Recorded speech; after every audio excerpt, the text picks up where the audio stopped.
you guys. You guys are so amazing, and you made my 2021 very special because you watched the People and Places show, you contributed, you gave your comments, and you recommended. So thank you so much, and a very happy new year to you all. So it's an all new season of the People and Places show right here on Ghana Web TV, and this year you name the place, name the personality, and I'll serve you very well garnished.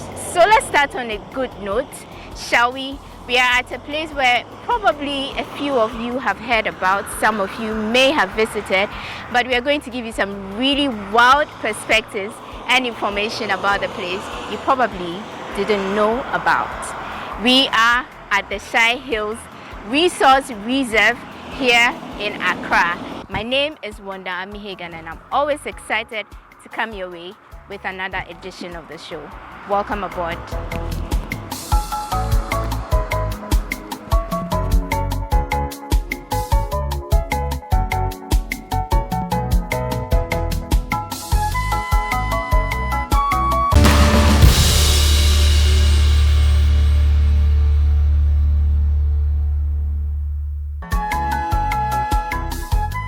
Shai Hills Resource Reserve is one of the smallest parks in Ghana.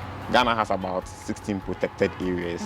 So this is the second smallest, which covers about 51 square kilometers.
We are going to the Mogo Hill, and there we would ask some deeper questions and find answers to your questions as well. Come along.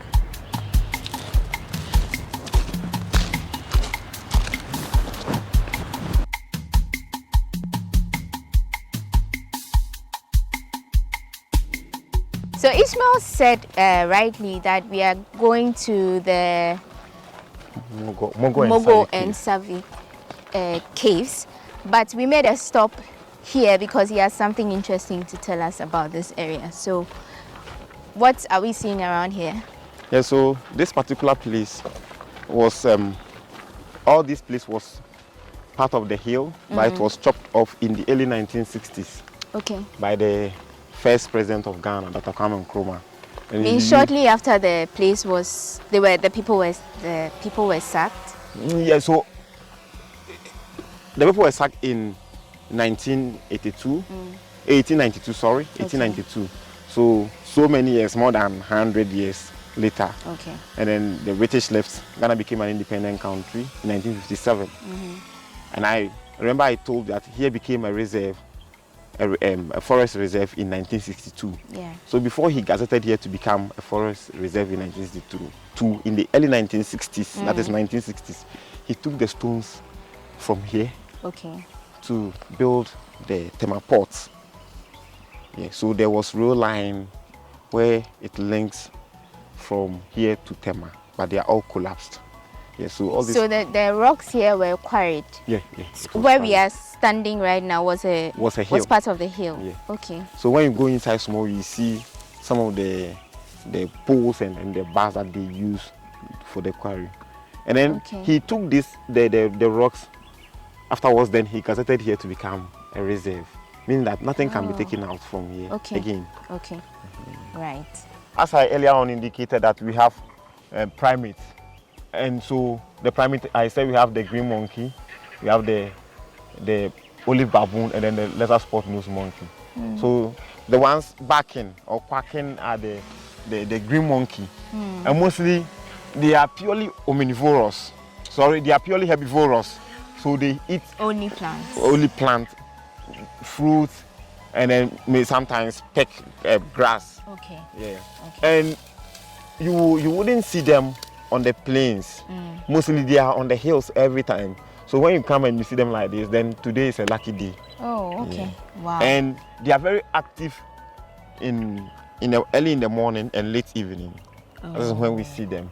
Their lifespan is 22 years. Okay. 22 years. And then they move within, how do you call it? In groups. Okay. That is troops. And mostly the troops are supposed to be about 35. Okay. 35. Yeah. And so with the number of troops with the number of the green monkeys troops, we are not certain. Okay. But the number of baboons we are certain because we know areas that they sleep.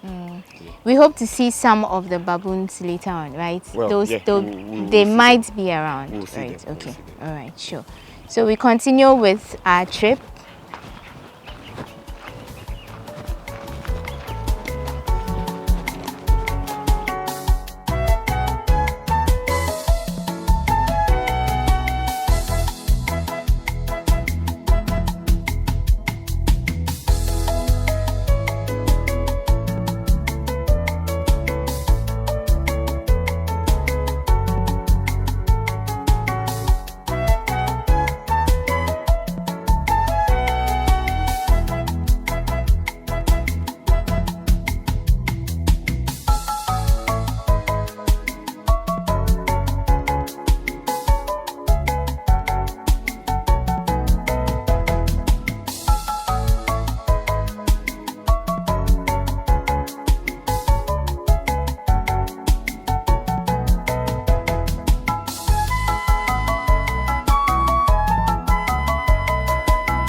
In case you're wondering why we are sitting in the car, we are having a drive around the place, a safari drive you can call it if you want.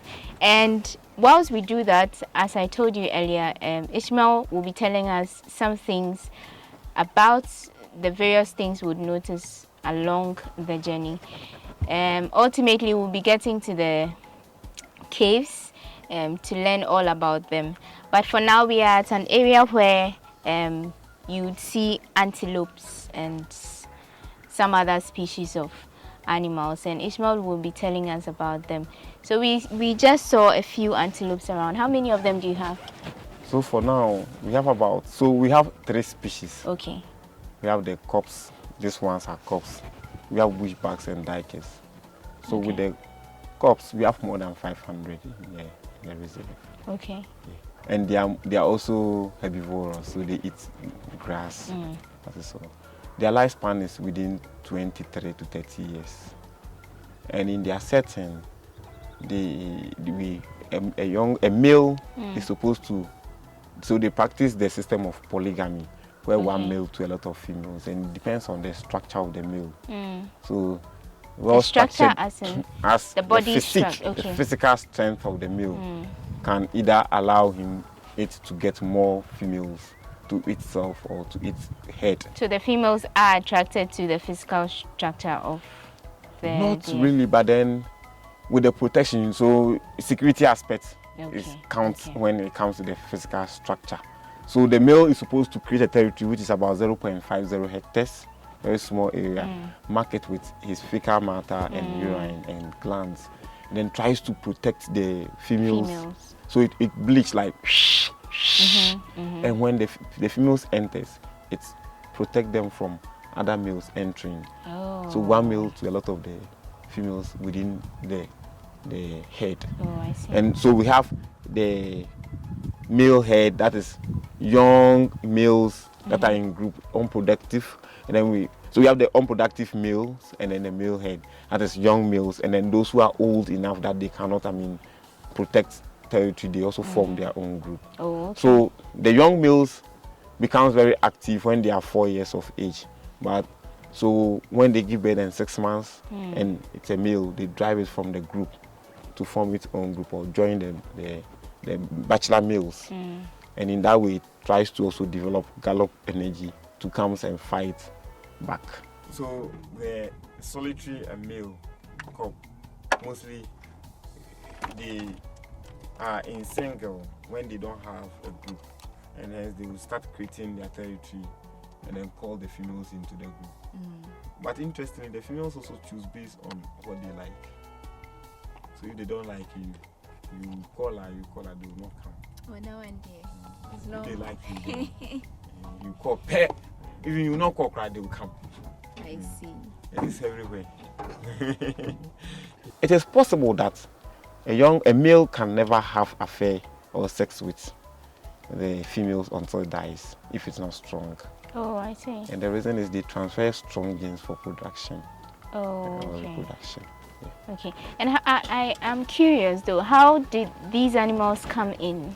Yeah, so initially the Shai people used this animal as a way to preserve, so preservation. So they were hunter-gatherers who adapted their lifestyle to the environment. So they capture some, preserve some for sustainable aspect. And then these cubs, they use the skin of the cub to cover the special stone for the Dipo ride. So they preserve them so that within the year they can get one, slaughter it and cover it with the skin of the antelope. How safe are these antelopes? They are very safe Do we because have poachers? yeah, they are poachers. That is one of the problems that we do encounter here. Poachers comes in to hunt them, and then so we have anti-poaching team that moves around. As I'm talking to you, they are all over trying to protect the place from people coming in. And then the cattle grazers.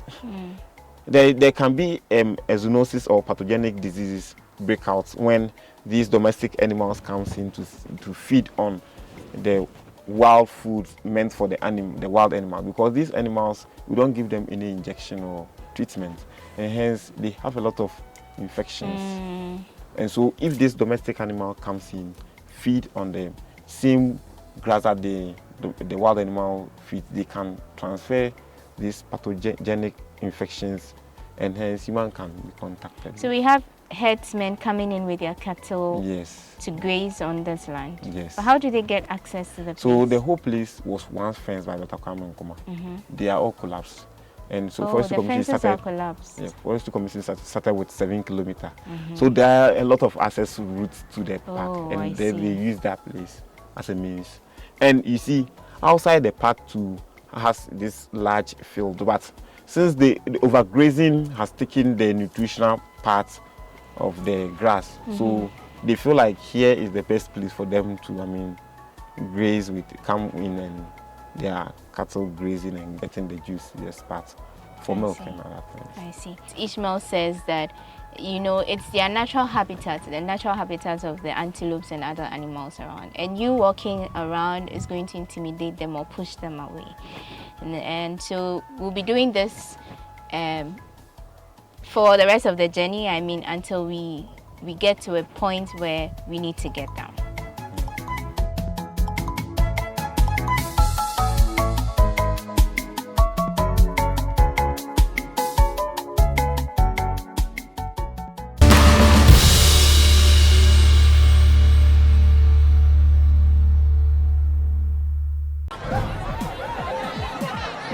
Powers and principalities. There's so much fire inside me. Tragedy struck when part of the largest hillside at the kosher rubbish dump collapsed. It's going to be fun to see how he goes about approaching this game.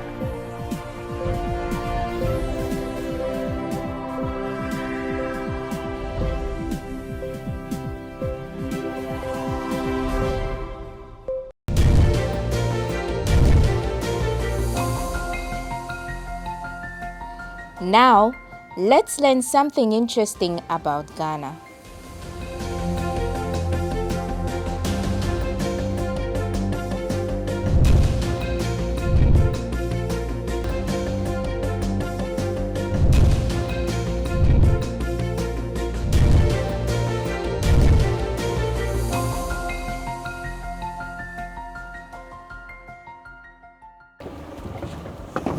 So finally, we are at the Mogo Hill, right? Yeah. Okay, so we are going to go into it, and then as we move around, Ishmael will tell us the history of the place and how it came to be.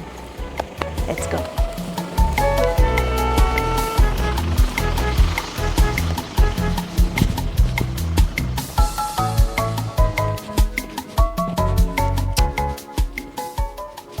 Our first destination is the Mogo Hill, and Mogo Hill has been here for the past 10 years, actually.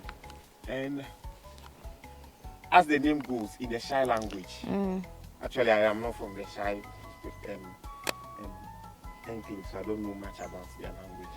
But history has it all that in the olden days, young girls are camped as in ways of preserving them, teaching them for 6 months on this particular hill for the puberty rite, and that was the Dipo in their language. So when we get there, we talk more about the Mogo Hill itself, where they were living and stuff. Okay. Things like that. Okay. So let's start there. Sure. But you mentioned that we are going to use ropes, right? Yeah, so we are going to use rope, pull it as in a form of adventure tour. So but when the Shai people were here, there was no rope. how did they have manage? a different route. Oh, But we creating it for tourists. tourists, okay, to have Yeah, an experience. I feel Sure, of sure. adventure. All right.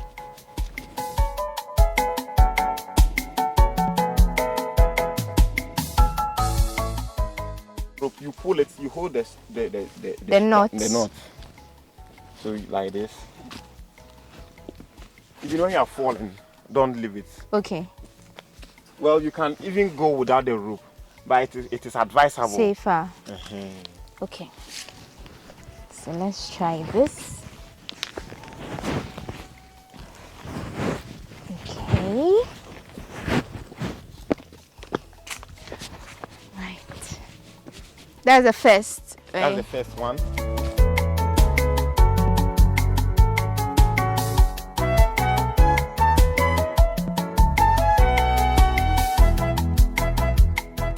Yeah, so this is the second rope.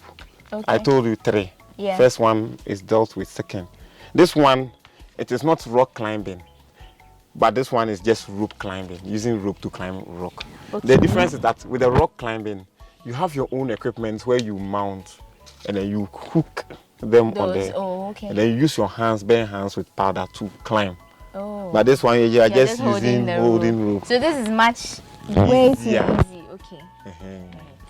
Okay, so let's do it.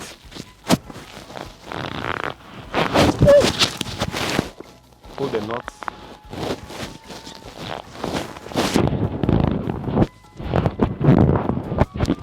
Okay. You can pass this way. I can pass which way? This way.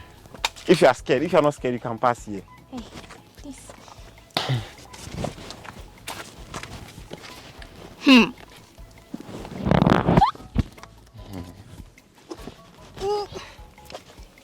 Yay! Then the last one is up there. Please this way.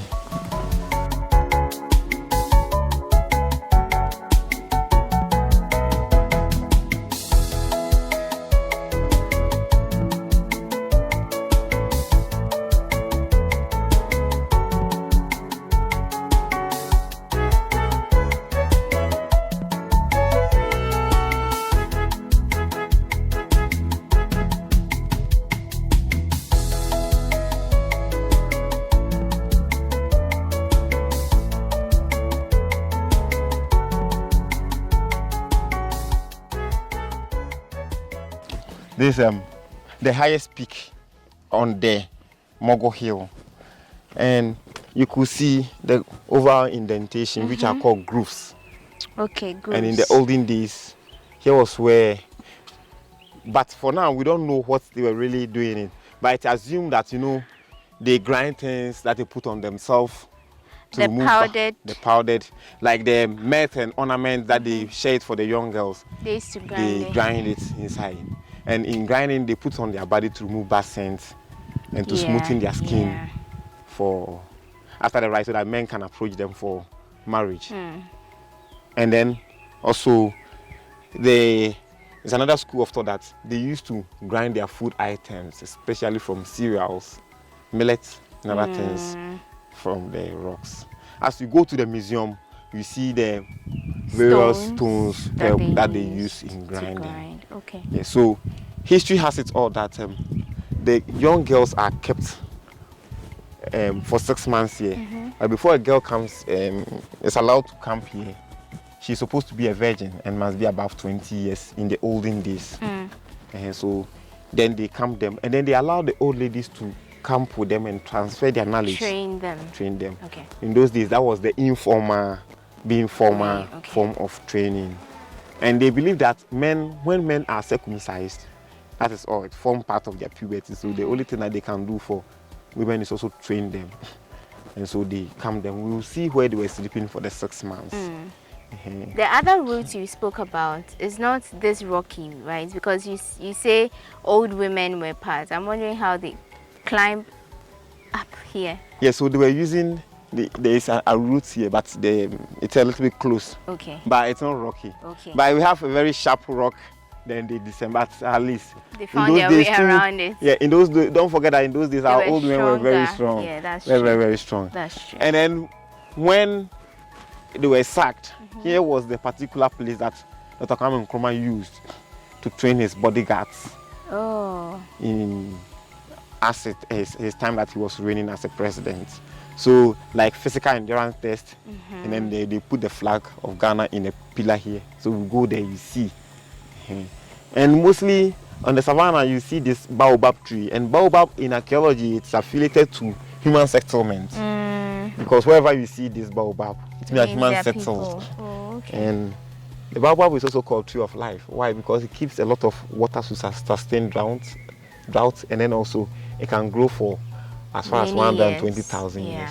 That's true. Yeah. Okay. This plant is called Viperis heterophylla. That is the scientific name. Okay. It has fruits. I don't know whether I can get some. But the Shai people carried it as food when they were on their way to this place from Nigeria. Okay. So wherever you see their settlements on the hills around the cave, you see this Viperis. You will not see it on the plains. Oh, okay. Yeah. Viperis heterophylla. Yeah. But but this one is not mature. When it's mature, it becomes like yellowish. Yeah. Bigger. Okay. And so when the Gan people also hoot on the millet, the Shai people also hoot on this one. Oh. Yeah. Is it eaten? Yeah, it's edible. Okay. But it's not mature, so you cannot eat it. Yeah. All right. And so we pass this way. Now, as you go, when you stand here, people also come here for camping.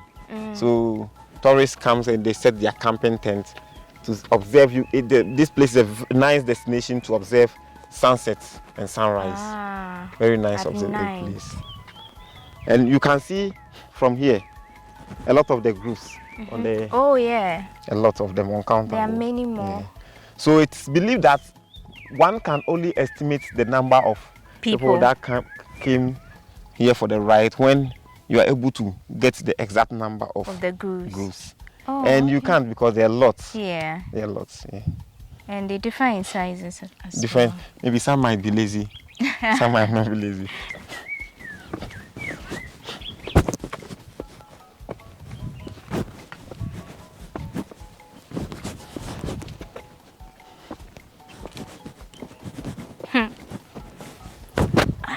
So this is it. You can see.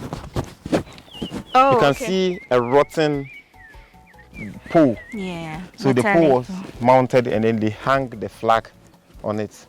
And in that way, the bodyguards ran as in a physical endurance test for the first president here. Yeah.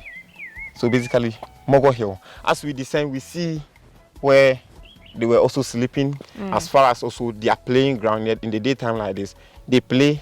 In the night, they sleep in there. But do you know the last time this place was used? So probably 1890s. Okay. It could be 91 or 1890 because they were sacked early July 1892. Okay. Yeah. All right, sure.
And you could see from the surface that it's so smooth.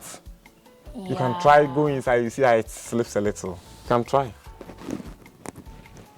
Wait, they entered this small place, or it's not small? It is. But in those days, there was no building. Okay, slippery. So it's very smooth.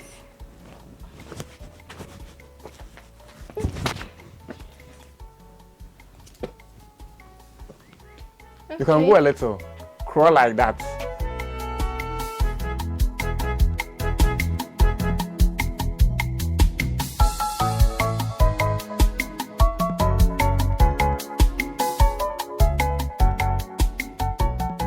How do I get down now? Come with your back. Come with your back, or sit. And sliding. Your phone is at... Okay. This thing is scary. How is scary? Yes. I have work to do. Okay. Well, but I'm wondering how many people could fit in there at a time. So depending on the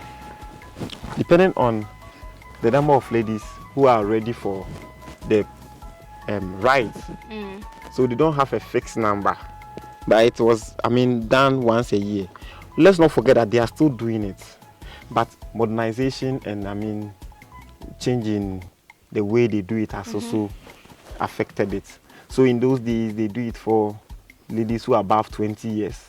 But now, even if you are below 10 years, you can still go through. Once you are through from, I think, 5, you can go through to 30 or 32.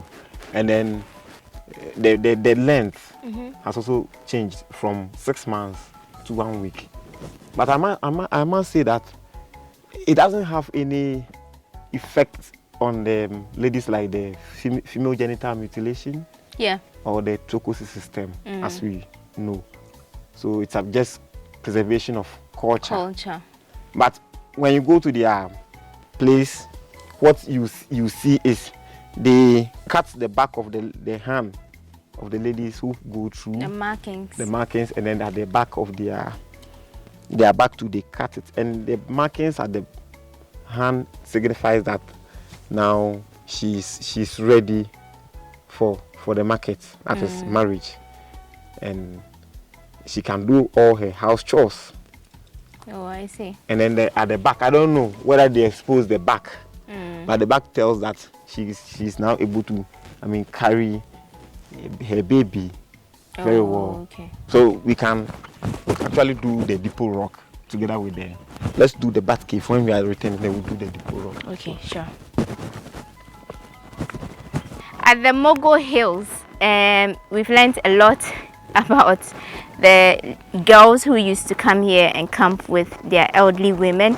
There's still a lot more to explore. This is just half of the journey. Join us as we learn and discover more about the Bat Cave and the Sai people who used leaves to communicate at Shai Hills in the next episode of People and Places.